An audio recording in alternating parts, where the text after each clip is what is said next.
اگر قائد اعظم محمد علی جناح کے زمانے میں ان کے سیاسی مخالفین کے پاس فون ٹیپ کرنے، خفیہ کیمرے نصب کرنے اور یہاں تک کہ اپنے طور پر جعلی ویڈیو بنانے کی صلاحیت موجود ہوتی تو شاید قائد اعظم جیسے بااصول سیاستدان، جو پہلے ہی ہندوستان کی اس وقت کی سیاست سے تنگ آ کر 1930 میں لندن چلے گئے تھے اور اپنی بہن اور بیٹی کو بھی بلا لیا تھا، وہ شاید اس قدر دل برداشتہ ہوتے کہ کبھی واپس نہ آتے۔ برطانوی ہندوستان کی اسٹیبلشمنٹ ان ہتھیاروں سے لیس تھی، اور نہ ہی اس دور کے صحافی اس قدر گری ہوئی ذہنیت کے مالک تھے کہ کسی کی ذاتی زندگی کو اچھالتے۔ لیکن وقت کے ساتھ ساتھ اقتدار کی راہداریوں میں وہ لوگ آ بیٹھے ہیں جن کا سرمایہ اور مستقبل کا تمام اثاثہ ملک سے باہر ہے، اور جن کا اختیار اندھی، گونگی اور بحری قوت نافذہ کی بنیاد پر قائم ہے۔ پاکستان میں کسی موجودہ یا سابق وزیر اعظم پر قاتلانہ حملوں کی 4 مثالیں ہیں، 2 ناکام اور 2 کامیاب۔ پہلے وزیر اعظم لیاقت علی خان پر 16 اکتوبر 1951 کو راولپنڈی کے ایک جلسہ عام میں قاتلانہ حملہ ہوا اور وہ اللہ کے حضور جا پہنچے۔ آج 71 سال گزرنے کے باوجود کسی نے اس سانے کا تمسخر نہیں اڑایا۔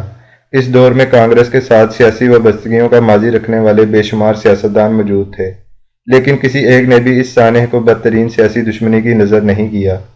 حکومت کا رویہ بھی تحقیق و تفتیش میں بظاہر مخلصانہ نظر آتا تھا۔ یہ الگ بات ہے کہ عالمی سازشوں اور علاقائی کرداروں کی وجہ سے قتل کے اصل محرکات اور اصل قاتل تک کوئی نہ پہنچ سکا۔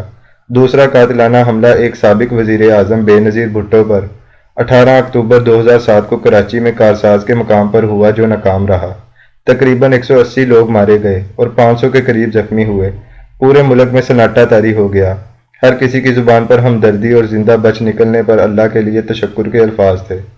پرویز مشرف برسر اقتدار تھا، شیخ رشید جیسے منہ پٹ اور فکرہ کسنے والے وزراء موجود تھے، لیکن شاید اس وقت تک اخلاقی معیار زندہ تھا کہ کسی ایک نے بھی اس واقعے کو بے نظیر کا رچایا ہوا ڈرامہ قرار نہیں دیا۔ تیسرا قاتلانہ حملہ بھی بے نظیر بھٹو پر ہی 27 دسمبر 2007 کو راولپنڈی میں اسی مقام کے قریب ہوا جہاں لیاقت علی خان کو شہید کیا گیا تھا، اور محترمہ دائی اجل کو لبیک کہہ گئیں۔ میں اس دور میں اسلام آباد میں جوائنٹ سیکرٹری محکمہ صحت تھا۔ میں نے ہسپتال، اس کے آس پاس اور پوری مرکزی حکومت میں 100 گواری اور فکر مندی کی فضا دیکھی۔ پورے ملک میں ہنگامے پھوٹ پڑے تھے، ایسے ہنگامے کہ جن میں ہونے والا نقصان پاکستان کی تاریخ کا سب سے بڑا نقصان تھا۔ اس کی تفصیلات المناک سے زیادہ خوفناک بھی ہیں، لیکن اس سانحے کے بعد ایک بھی آواز مضحکہ خیز یا تمسخرانہ نہیں اٹھی تھی۔ چوتھا اور ناکام قاتلانہ حملہ عمران خان پر 3 نومبر 2022 کو ہوا۔ جس وقت یہ حملہ ہوا اس لمحے 2 درجن سے زیادہ ٹی وی چینلوں کی DSNG وین، لاتعداد صحافی اور بے شمار کیمرامین وہاں موجود تھے۔ قاتلانہ حملے کی پوری ویڈیو سے معلوم ہوتا ہے کہ حملہ ایک سوچے سمجھے منصوبے کے تحت دونوں اطراف سے کیا گیا، اور تنگ جگہ کا انتخاب کر کے ٹرک پر کھڑے افراد پر ایسے گولیاں برسائی گئیں جیسے فائرنگ اسکواڈ کے سامنے افراد کو کھڑا کر کے گولیوں سے بھونا جاتا ہے۔ لیکن یہ تو کوئی معجزہ ہی تھا کہ عمران خان زخمی ہونے کے باوجود سلامت رہا۔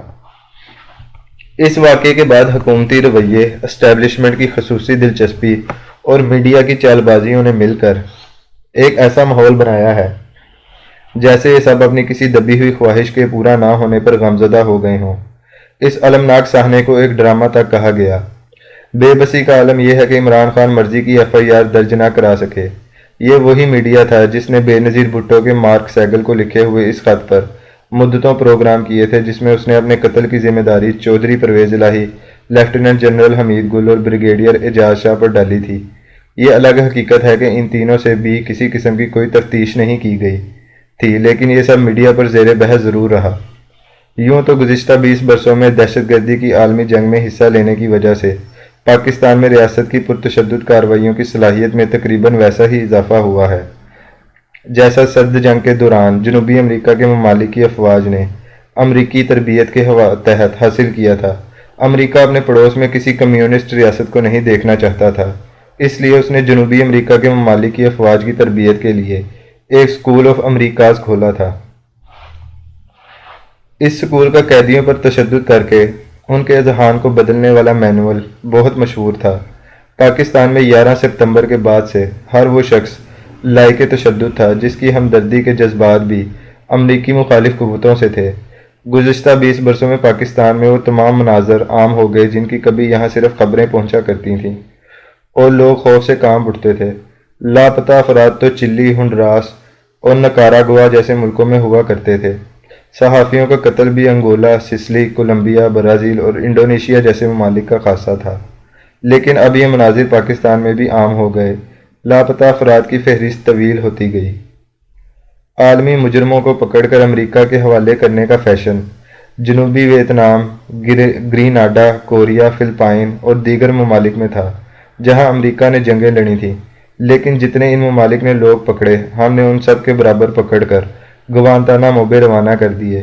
یوں ان 20 سالوں میں جو حوصلہ، صلاحیت اور بے باکی پاکستانی اسٹیبلشمنٹ کو حاصل ہوئی ہے، اس کا سامنا اگر فاطمہ جناح کو 1962 میں، اصغر خان، مفتی محمود اور مولانا مودودی جیسے رہنماؤں کو 1977 میں اور بے نظیر کو 1980 میں کرنا پڑتا تو وہ کب کا حوصلہ ہار چکے ہوتے۔ پاکستان دن بدن ایسے ممالک میں ڈھلتا گیا جہاں بقول غالب بات پرواں زباں کٹتی ہے کہ مصداق زبان خاموش کر دی جاتی ہے۔ آج میڈیا کئی سو گنا زیادہ آزاد ہے، لیکن صرف وہی سچ بولا جا سکتا ہے جس کی اجازت ہے، ورنہ آپ کو سرے عام ذلیل و رسوا کیا جا سکتا ہے۔ آپ کے بچوں کو خوفزدہ اور آپ کو کئی دنوں کے لیے لاپتہ کر کے آپ کا سافٹ ویئر تبدیل کیا جا سکتا ہے، اور اگر آپ بھاگ نکلیں تو آپ بیرون ملک مارے جا سکتے ہیں۔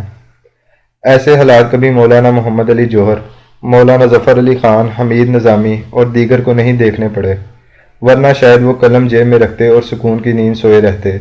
ظلم تھا، تشدد تھا۔ فیض احمد فیض جلا وطن ہو کر بیروت میں اخبار نکالتے تھے۔ خاور نعیم ہاشمی کوڑے کھاتا تھا۔ صلاح الدین دہشت گرد تنظیم کے ہاتھوں شہید کر دیے جاتے تھے، لیکن بقول بہادر شاہ ظفر، بات کرنی مجھے مشکل کبھی ایسی تو نہ تھی، جیسی اب ہے میری محفل کبھی ایسی تو نہ تھی۔ پاکستان اپنی تاریخ کے سب سے بڑی جنگ لڑ رہا ہے۔ جبر و تشدد اپنے عروج پر ہے۔ سچ کی آواز کے مقابلے میں جھوٹ کا پرچم حکومتی سرپرستی میں بلند ہے، اور نظام عدل پرسکون نیند سو رہا ہے۔ یہ جنگ کون جیتے گا، اس کا فیصلہ زیادہ دور نہیں ہے۔